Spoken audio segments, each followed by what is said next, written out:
नमस्ते, म डाक्टर रोजी शर्मा, स्त्री तथा प्रसुति रोग विशेषज्ञ। हाल सुक्रा डायग्नोस्टिक सेन्टरमा चाहिँ अन कलमा काम गरिरहेको छु। मैले आज तपाईँहरूलाई यो हाम्रो पिसिओडी र पिसिओएसमा चाहिँ के डिफ्रेन्स छ त होइन, यो चाहिँ हाम्रो एकदमै धेरै क्वेसन लिएर आउनुहुन्छ बिरामीहरूले होइन, डक्टर साहब मलाई पिसिओडी भएको हो कि पिसिओएस भएको हो होइन। यसको बारेमा चाहिँ मैले डाउट क्लियर गर्न गइरहेको छु होइन। बिरामीहरू चाहिँ के गर्नुहुन्छ भनेपछि अब आजकल गुगलमा एकदम सर्च गरेर पिसिओडी, पिसिओएस हेरेर झन् कन्फ्युजन भएर आउनुहुन्छ। यसमा चाहिँ तपाईँको कस्तो छ भनेपछि पिसिओडी भनेको चाहिँ तपाईँको हामीले यत्तिकै रुटिनली चेकअप गर्दाखेरि होइन, अब अल्ट्रासाउन्ड गर्दाखेरि चाहिँ फिचर सजेस्टिभ अफ ओभ्रियन तपाईँको मल्टिपल ओभ्रिज अथवा पोलिसिस्टिक फिचर्स भनेर देखेको हुन्छ अल्ट्रासाउन्डको स्क्यानमा होइन। त्यो फिचर्सहरू छ अथवा इरेगुलर महिनावारीहरू भएको छ भने चाहिँ तपाईँको पिसिओडी भनेर बुझिन्छ होइन। अब यसमा चाहिँ तपाईँको धेरै सिम्टम्स हुँदैन, रुटिनली चेकअप गर्दा देखिएको हुन्छ। सो पिसिओडी भनेको चाहिँ एउटा सिम्पल फर्म हो होइन, यसमा एकदम प्यानिक हुनुपर्ने जरुरी छैन। पिसिओडी भनेको तपाईँको सिम्पल लाइफस्टाइल चेन्जेसहरूले हामीले ठिक पार्न सक्छौँ होइन। यसमा तपाईँको डाइट कन्ट्रोलदेखि लिएर होइन, अब तपाईँको फिजिकल एक्टिभिटीहरू बढाउने, डाइटमा तपाईँको कार्बोहाइड्रेटहरू कम गर्नु पर्यो होइन, त्यसपछि तपाईँको प्रोटिन डाइटहरू बढाउने र अब एक्सर्साइजमा अब योगाहरू गर्ने, बिहान बेलुका एक्सर्साइजहरू गर्नु पर्यो होइन। यो सिम्पल हाम्रो यो एक्टिभिटीहरू चेन्ज गरेर लाइफस्टाइल चेन्ज गरेर चाहिँ हामीले पिसिओडीलाई ठिक पार्न सक्छौँ। अब तपाईँको पिसिओएसको कुरा भन्दाखेरि चाहिँ हाम्रो पिसिओएस चाहिँ कस्तो भनेपछि पोलिसिस्टिक ओभरियन सिन्ड्रोम भन्छौँ हामीले।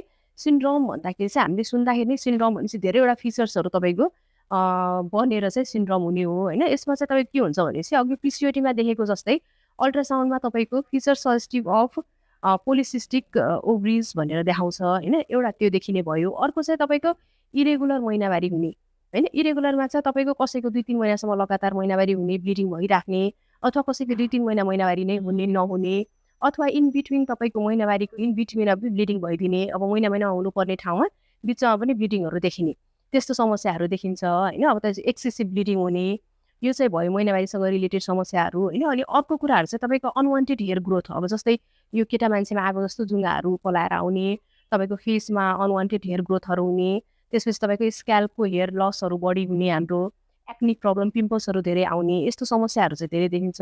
र अर्को चाहिँ वेट गेन पनि पिसिओडीमा पिसिओएसमा देख्ने चाहिँ एकदम देखिने समस्या हो, इम्पोर्टेन्ट समस्या हो।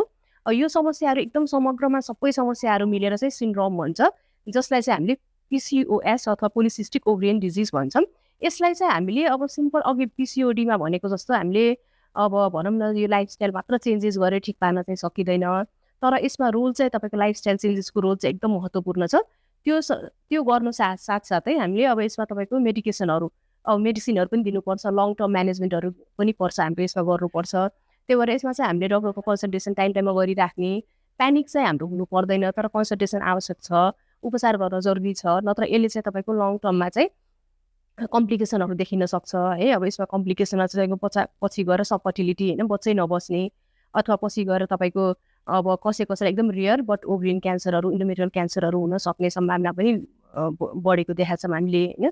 त्यही भएर अब यसको ट्रिटमेन्ट हामीले उपचार टाइममा गरेनौँ भने चाहिँ कम्प्लिकेसनहरू पछि गएर साइड इफेक्टहरू बढी देख्न सक्छ। सो उपचार गर्न चाहिँ एकदम टाइममा आवश्यक छ।